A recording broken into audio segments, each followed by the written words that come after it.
Roundtable 2 with Jabil Cook and Kat Connor Sterling. Let's let them in.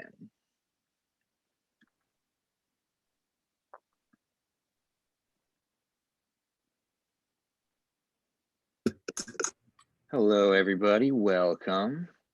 Just a reminder to all journalists to please keep your mic muted when you're not asking a question. As I know you can all tell, we got a full house in here. So without further ado, Robin Davis, you can ask the very first question. Kick us off. Hi, guys. Thanks so much for having us here today and taking the time to chat with us. My daughter and I watched the film, and she is a longtime goer of youth camp. So she was like, this is my exact experience. So I'd love to know, there were so many great song and dance numbers. What was the rehearsal process like, learning a routine and the song? It was definitely a workout, to say the least. We had, I think, 3 weeks of rehearsal, and then that kind of seeped a little bit into kind of some of the filming. And we just, sorry, let's hear that.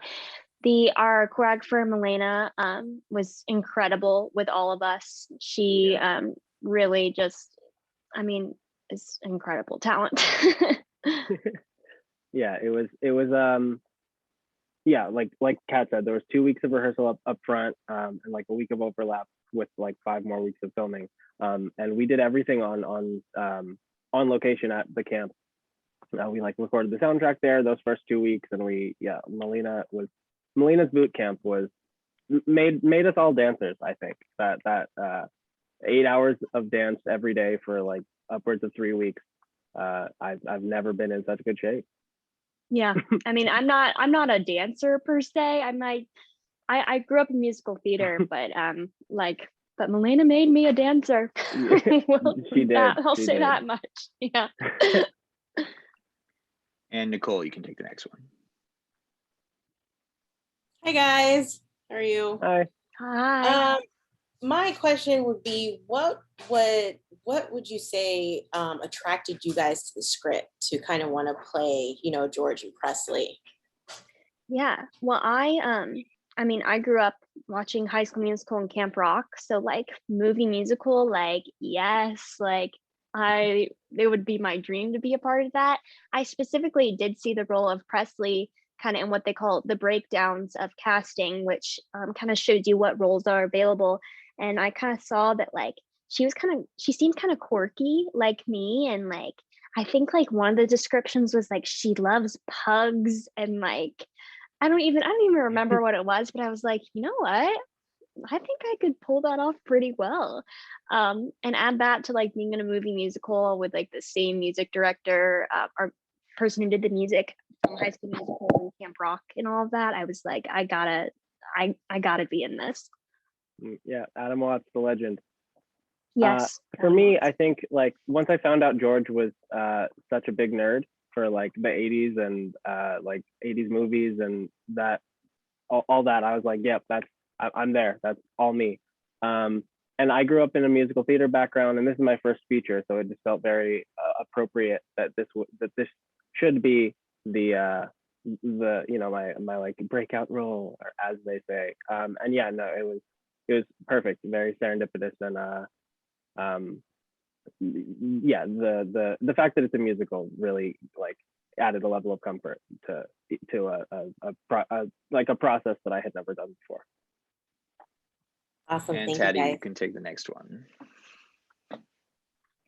Thank you. Hi. Thank you so much for being with us today. It is a very fun film, and it really sets us for summers. Hopefully summer camp will be in person like you guys have it in the movie. Yeah. Was there anything in particular that you think will resonate with kids that right now are cooped up and looking forward to a summer camp? I mean, like you said, I hope that we'll be able to get to a place where camps can be in person as far as resonating with kids and tweens and teens. I'm really hoping, just like personally, the character of Presley is quirky, and she's, you know, considered maybe a little weird, but I love that both her and George, like, they're not just like, oh, those are like the nerdy characters and they're in the background, we're gonna transform them to be cooler. Like, no, like, they're characters that they're cool as they are and are seen as great and loved. And I was, you know, I was the quirky young girl, and so I would have loved to have a character, a female character to look up to and be like, you know what, like, she's quirky, but like, she's cool, and like, everyone accepts her and loves her. And I'm happy to be that now. I'm happy to, you know, have younger generations look up to that. Yeah, no, I couldn't have said it better myself. I think, yeah, as far as if we are able to go to camp this summer, I think like hopefully this movie will like help people understand and realize that like you don't have to change yourself to be like cool or loved by people. Kat like said it better than I did, but you know, just echoing Kat's sentiment. Thank you. That was beautiful. All right, and Renisha, you could take the next one. Hello. I fell in love with so many different scenes during the film, but I wanted to ask you guys, what was your favorite off-camera moment that happened during the shoot? Ooh, that's hard. I mean, there were just a lot of really fun moments with all of us. I mean, oh, that's tough. I really loved, we got to go over to our the director, Roman White. He invited us a couple times to his house for just like a hangout. And like, he's just the coolest person ever. And like, I think me and Jabril, we both took pictures with his VMA. Yeah. We were like, do you like mind like if we like take a picture with your VMA? Like, because he's just so cool. And I loved getting to hang out with everyone. And I think we've just like ordered Chinese and just like watched a movie and had a chill, fun night. And so that's like stuck in my memory is a really fun bonding moment. Yeah, yeah, such a great time. Roman's whole house is like a shrine to nerdness, and It's I incredible. loved it. I think an off-camera moment that I am remembering a lot, like just being in the studio, in the recording studio, was awesome every time. But there was one time in particular when we were all like, we were recording the like campfire chants, and we were all Yes. just like around the room because like we had to like create this like crowd effect. And so like some people were like on the other side of the room, and some people were like really close, and like some people were whispering, and some people were yelling, and we were like changing our voices to make it sound like other people, and they were layering it so that it sounded like 100 people, even though there were like 5 of us. And like Alan, the producer and writer, came in and like joined us to do it, and it was so much fun. Thank you. And Melissa, you can take the next one. All right. We loved the movie. The thing I want to talk about is, Jabril, about your epic Superman across the room. How many times did you have to do that to perfectly time not getting hit? It was not as many times as you'd think. I think they were kind of, they were hanging back. They were trying to like get it in the least amount of takes because it was a stunt. And I did have a stunt double, but that one I was like, that's not like, I can do that. There's like a thing on the ground, like I can jump. But they were like, but you know, everyone's super professional on set and wanting me to be safe. And so they were like, all right, you did it a couple of times, now you're good. And yeah, that was so much fun. That was the one stunt that they let me do myself. That's so fun. All right, and Megan, you can take the next one. Hi, so this question is for Jabril. I'm curious because in the production notes, they talk about how your thesis was summer camp themed. So I'm interested to hear more about that and how that experience has been for your first feature film within the summer camp. Yeah, that thank you for letting me know that it was in the production notes, because someone earlier just like creeped me out just like knowing what I did in college. But yeah, no, it was a crazy coincidence. Like I couldn't have written it better myself. Yeah, I went to Columbia. I studied acting and playwriting, and for my thesis, I wrote a 1-act musical set at a summer camp about a kid not dissimilar to George, and it yeah, no, it couldn't have been better. Like, couldn't have been more serendipitous, I guess. Like, once I found out once I found out what the project was, I'm like, this has got to be it. Like, this, if I don't book this, like, the planets just aren't aligned. That's perfect. Thank you. And Lynette, you can take the next one. Hi, I'd love to know from both of you how being in this film has made an impact on you personally. I think for me, in that it kind of goes alongside my character, in that just like I came into this production like kind of like a newbie. Like, I had done a few TV shows, but this is my first major role in a film. And I came into it so intimidated and being like, I don't even know, like quite like, ironically, like, am I good enough to be here? And so I came in like just super self-conscious, like, oh my gosh, but like everyone, the producers, the cast, our choreographer, like everyone came in and like just were so complimentary, so supportive, and helped me gain a lot of confidence in being like, you know what, like, you deserve this role, you deserve to be here, like you're good enough, you're talented enough to be here. And so it gave me kind of a boost of confidence that I think I needed for myself. Yeah, again, my answer is going to be pretty similar to Kat's. This is my first feature as well, and yeah, I learned so much through the whole process. Not even necessarily in like a traditional way of like asking questions and getting answers from the experts. It's more like just being there and like soaking in all of the like professionalism and the experience and the expertise.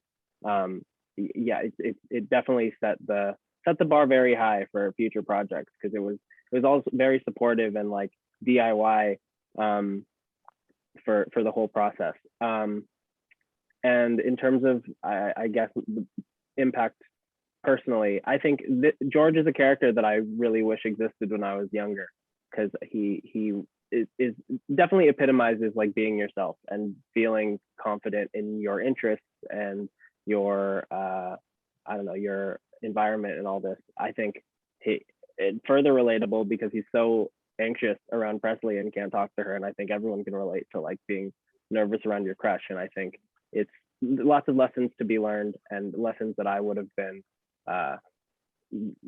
definitely benefited from when I was growing up.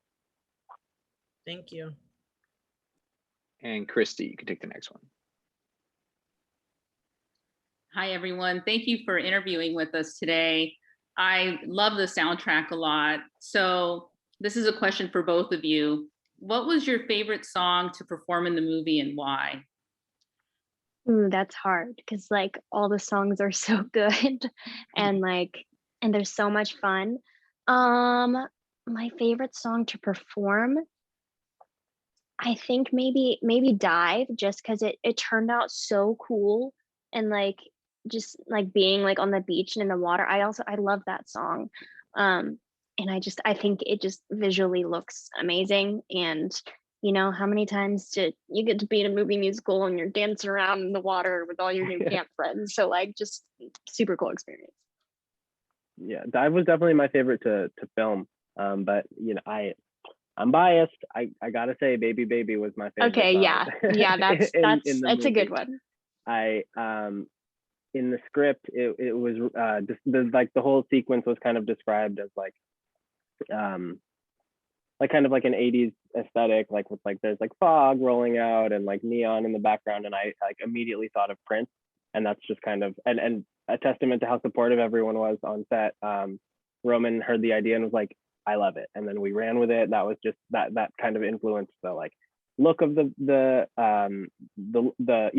my look, the look of the scene, and also like the sound. And I think that was barely acting. I'm constantly trying to emulate Prince. And Cammie, you can take the next one. Hi guys. So first of all, I wanted to congratulate you both on this being your first feature film. That is huge, and you guys were amazing in your role. So congratulations to both of you. My question is for Kat. So I read that you were unable to attend your audition in person and you had to submit a tape. and you received the phone call while you were on a cruise ship. So can you tell us about that moment? Yeah. So yeah, I sent in a self-tape, and because I couldn't attend, there was a national open call, sent in a tape, and I never heard anything back. And I wasn't asked to come to the callbacks, which like that always means like, hey, you didn't book the role. And so I kind of forgotten about it. And my parents took me on a cruise for my graduation. And all of a sudden I get a text from my agent saying, hey, can you call me? And like, I always think I'm in trouble, just because that's me. For some reason, I'm always in trouble. And I get a call and it's like, hey, do you want to like go to Nashville in 2 weeks and like, make a movie musical? And I was like, yeah, I do. So, I celebrated, in the middle of the Caribbean Ocean, which was kind of my dream come true. So yeah. Wait, Kat, how long had passed between the self-tape and like you, like assuming you didn't get a call back and didn't book? It had been like, I sent in my tape end of July, and mid-August I got the call. Don't you hate when that happens? Yeah. Don't you hate when you just get ghosted and then you weren't actually ghosted? I just accepted my job as a nanny to 5 kids too. So I had to quit that.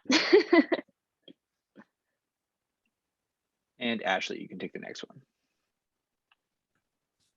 Hey, so the whole camp thing, and you guys had all these really cool sports, like I like the paintball round personally, especially, like that competitiveness. And then, your characters jumping to save her. It was so cute.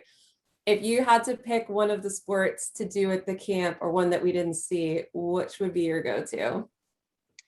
I don't know if this is a sport, but like they didn't show it. I don't think they showed it in the film, but me and Jabril got to zip line.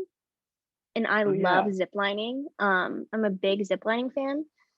Again, I don't know if that's a sport, but I choose that any day. I think if you didn't ask us, but my least favorite one, we did flag football. None of us knew how to play flag football. So when you're seeing that, just know they're yelling at us, trying to tell us where to go, because we're all actors and we don't know how to do that. Yeah, and those of us who did know how to play weren't very good. So there's that. I think I'm pretty sure it made it into the movie, but behind the scenes, Kevin and I crushed a 3-legged race. Like we were just like running around like with our feet tied together. We beat you guys. Maybe on camera because that's how they cut it, but no one could beat us. We're unbeatable. We are literal prodigies at 3-legged racing. Challenge us. No, he's lying. He's lying.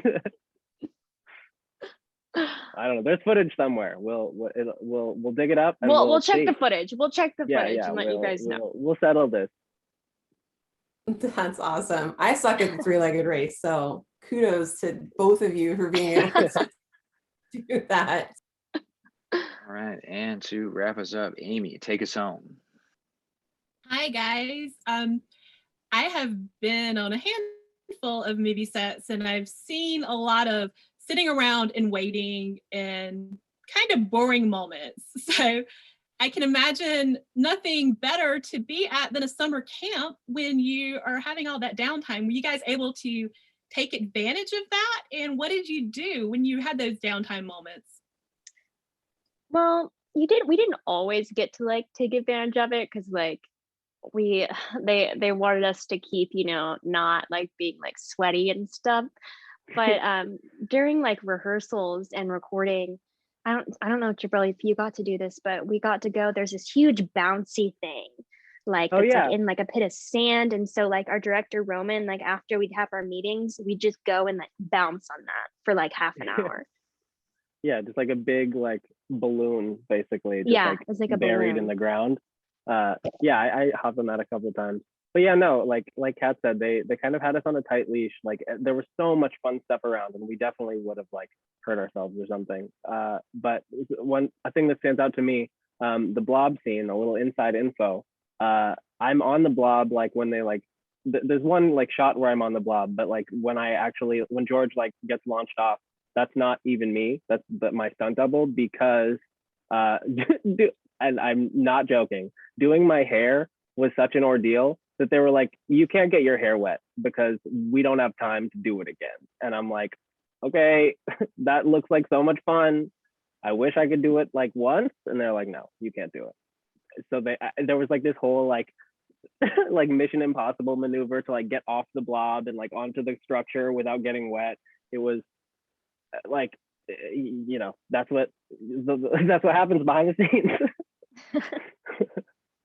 I mean, that's too bad. That looked like it would have been so much fun. I wanted to very badly, but don't tell anyone. As far as anyone is concerned, that was me. I got all that air. It's our little secret. Thank you.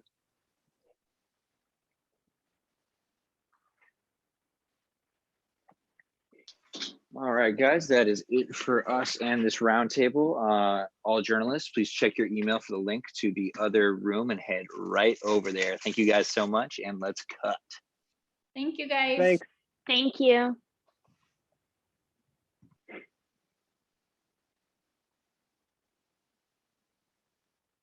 My Uber Eats is on the way. What? Oh, yeah. My Uber Eats is on the way. Ooh, nice. Let's see.